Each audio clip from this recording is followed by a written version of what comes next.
torne-se membro. A live da semana que vem já vai ser só para o grupo de membros e essa aqui vai ficar privado para o grupo de membros. Então torne-se membro, vire membro do canal. Mas a grande pergunta é, Ana Campagnoli, ainda existe a tal doutrinação nas escolas? Como é que isso, como é que são as escolas do estado de Santa Catarina nesse sentido? Então, antes da gente continuar nesse assunto, eu acho bem interessante que a França, a mãe da revolução, né, do pensamento revolucionário, eles, apesar de serem extremamente seculares, eles ficam tentando resolver alguns problemas pontuais, né, que são consequência do próprio pensamento revolucionário deles. Por exemplo, proibir usar a burca, né, que nada mais é do que o resultado, a própria propagação da burca lá nada mais é do que justamente o pensamento multiculturalista que eles adotaram por muito tempo, até agora eles ficam tentando mitigar, enfim. E com relação ao pronome neutro, eles também se pronunciaram publicamente em defesa da língua francesa, para que não houvesse essa deturpação da língua francesa. É uma iniciativa que, digamos assim, é conservadora, que quando nós fizemos aqui em Santa Catarina um decreto para proibir isso, nós, inclusive, citamos esse posicionamento francês de preservar o idioma, né, o francês. Eu gostaria de, antes de responder a tua pergunta sobre doutrinação, eu apresentei o projeto 357.5 de 2020, que dissertava sobre a obrigatoriedade das escolas e da administração pública de ensinar o português conforme a sua norma culta, e bloqueando o ensino de linguagem neutra. Apresentei esse projeto em 2020, depois de toda uma confusão que nós tivemos, esse aqui é interessante para quem gosta de bastidores da política. O governador, à época, era o governador Moisés, e ele traiu o Bolsonaro, né?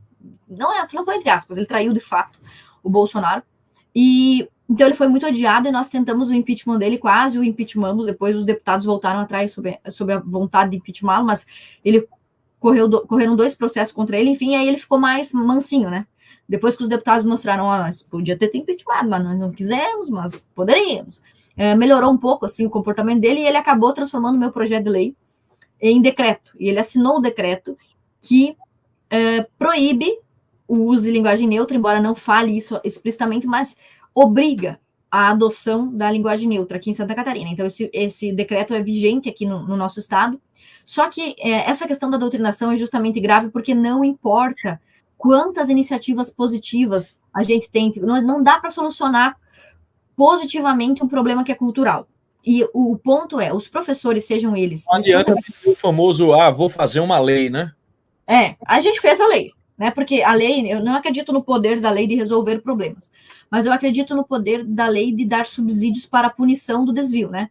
Então, antes se reclamava que o professor estava usando pronome neutro, e era um absurdo, mas nada que... Não tinha como punir esse professor, porque não tinha nem sequer havia um decreto, uma portaria que regulasse isso. Então, os conservadores conseguiram essa vitória. O ex-governador decretou que não podia. Aí, a partir desse momento, os professores que antes doutrinavam por falta de regulamentação, passaram a ser professores que doutrinavam apesar da regulamentação, né? Então, não mudou nada na prática, ninguém foi punido por nada, mas o decreto existe, pelo menos, como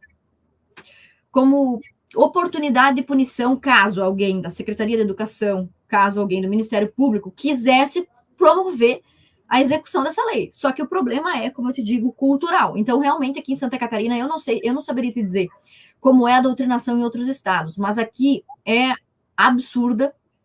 Eu não gosto da palavra doutrinação, porque é a melhor palavra no momento, mas ela não é muito específica, porque doutrinar parece que você chama os alunos e ensina uma doutrina para eles, né? Olha, que vai estudar, o marxismo é lindo. E eles não fazem isso, eles aplicam. E esse é o problema. Eu acho que não é... O Pascal Bernardão usa uma expressão muito boa, que é manipulação psicológica. Se trata disso, de manipular psicologicamente, e não de doutrinar. Não é que isso existe também. E hoje mesmo nós denunciamos na tribuna da Assembleia, amanhã o pessoal vai poder assistir o discurso, uma professora que fez várias exposições artísticas para os alunos, assim, com mulher de barba, mulher com pênis, bi, trans, uma exposição toda LGBT coisada lá.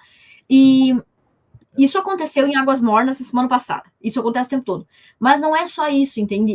Isso aí, pelo menos, é o seguinte: os pais veem o aluno fazendo um cartaz de um beijo lésbico, e eles estão vendo que algo está acontecendo. a questão é muito mais psicológica e disso nenhum estado escapa. Eu não sei qual o diagnóstico dos outros estados, mas nós estamos escrevendo um livro sobre isso, sobre esse fenômeno em Santa Catarina, que eu sou deputada estadual, então os outros estados, os outros deputados que façam, não consigo fazer, então vou fazer só do meu estado. Mas o que acontece é o seguinte, não necessariamente o professor fala sobre isso, não necessariamente o professor fala assim, ó, pessoal, existem vários tipos de família, embora 90% dos professores façam isso também. Mas a questão é o seguinte, algum aluno faz um comentário, professor, para mim, casamento é homem e mulher. O aluno faz esse comentário. E o fenômeno que acontece em seguida é um fenômeno psicológico. A professora instiga a turma a reagir àquilo ali.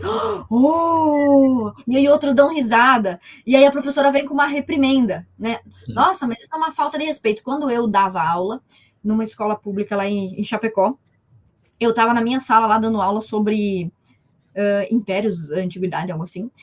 E aí um silêncio na turma, porque estavam fazendo atividade, dali a pouco eu escuto na turma ao lado, o professor literalmente gritando com o moleque, porque o moleque tinha um amigo, o melhor amigo dele é gay.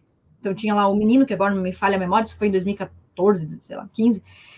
O menino tinha um melhor amigo dele que era gay.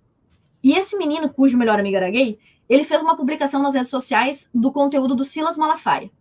E aí o professor estava gritando assim, fulano, muito me admira você. O teu melhor amigo é ali, o gay ali, e você vai para a internet divulgar conteúdo homofóbico. Como é que você se sente a respeito disso? E você, fulaninho? Como é que tu se sente sabendo que o teu melhor amigo... Olha só, como é que o menino poderia ser homofóbico se o melhor amigo dele é o menino gay da sala, Jesus? Entendeu? Homofóbico no estrito senso da palavra. Não é. Só era cristão, pô. Então, o professor humilhou esse menino. Você veja, não foi uma doutrinação. Olha, nós vamos ler aqui sobre Monique Wittig, nós vamos ler aqui sobre Beatriz Preciado e vamos analisar a fluidez do gênero, rapaziada. É intimidação, justamente. É um funcionamento. Eu passei por isso. Tu passou por isso, Jopa? Passei, porque quando eu fui para a PUC, eu fui fazer desenho industrial lá e eu tinha vindo do colégio militar, né? Aí a professora sabia onde eu estava conversando durante a aula, né? Estava errado, né? Mas eu estava conversando e a professora veio para mim, vou chamar de João. Ô, João, eu sei que é difícil para você estar aqui numa escola de arte, eu estar fazendo desenho industrial, mas, poxa, vai se adaptando, porque você veio de um ambiente onde a arte não é aceita, falou um monte de coisa, cara. Meteu aquela assim, tipo, mogou o brother, caraca, né? Tipo, assim. Olhou de cima para baixo. Eu sei que vocês são estúpidos e parvos agora, e obtusos no exército. A carreira de artista dela era fazer capa para, tipo, livro de movimento social.